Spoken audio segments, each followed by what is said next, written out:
In the year 1811, the young United States stood at a precarious crossroads, caught between the ambitions of a growing nation and the tempests of a world at war. Across the Atlantic, the Napoleonic conflicts raged on, with Britain and France locked in a brutal struggle that treated American ships as pawns in their game. British naval blockades, known as the Orders in Council, choked off United States trade routes to Europe, slashing exports from over $100 million the previous year to a fraction of that sum. American merchants, already reeling from French seizures of their vessels, watched helplessly as the Royal Navy impressed thousands of sailors, many naturalized Americans, into service, stripping families of breadwinners and fueling cries of outrage from ports in Boston to Baltimore. President James Madison, in his second year in office, responded with yet another trade prohibition against Britain in February, the third such measure in 4 years, hoping economic pressure would force concessions. Yet these embargoes only deepened the domestic divide, hurting southern planters and New England shippers alike, while smuggling flourished along the Canadian border. As winter thawed into spring, whispers of revolution echoed from the south. In Spanish Texas, the Casas Revolt erupted in January, a spark in the Mexican War of Independence that drew American eyes toward vast, fertile lands beyond the Sabine River. Mexican insurgents, crushed at the Battle of Calderon Bridge that same month, sought allies wherever they could find them, and opportunistic frontiersmen in Louisiana and Tennessee began dreaming of filibustering expeditions to carve out new republics. Closer to home, on January 8th, tragedy unfolded along the German coast of Louisiana, where enslaved Africans led by Charles de Londe rose in the largest slave revolt in United States history up to that point. 100 strong, the rebels marched toward New Orleans, burning plantations and clashing with militia in a desperate bid for freedom. Swiftly crushed by local forces, the uprising claimed dozens of lives and led to brutal reprisals, with over 90 black participants executed. This bloody episode laid bare the fractures in American society, where the cotton economy boomed on the backs of the enslaved, even as the international slave trade had been banned just 3 years prior. In the halls of Congress, it sharpened debates over expansion, with Southern representatives wary of arming free blacks or alienating Spanish allies. Yet amid these shadows, innovation propelled the nation westward.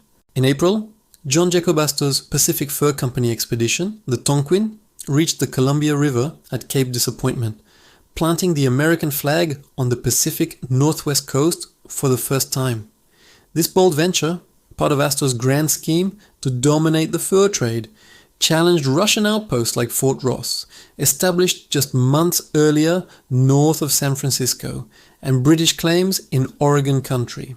It symbolized the restless spirit of manifest destiny before the term was coined, drawing traders, trappers, and settlers into the wilderness. Domestically, Congress authorized the Cumberland Road in March, the first federal highway snaking from Maryland toward the Ohio Valley, easing the flow of goods and migrants into the heartland. And in October, the steamboat New Orleans chugged triumphantly down the Ohio River from Pittsburgh.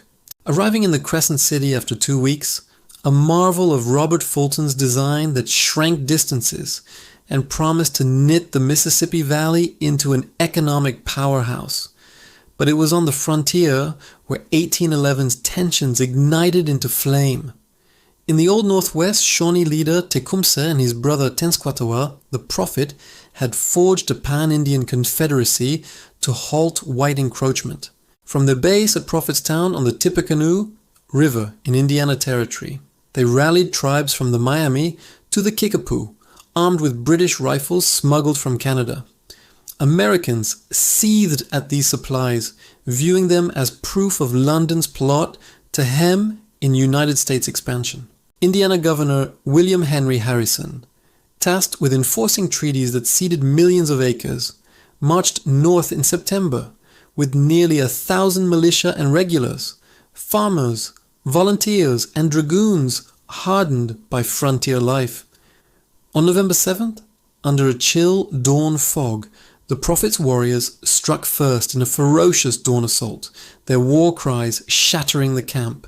Arrows whistled through the air, muskets cracked in volley after volley, and hand-to-hand melee left the ground slick with blood.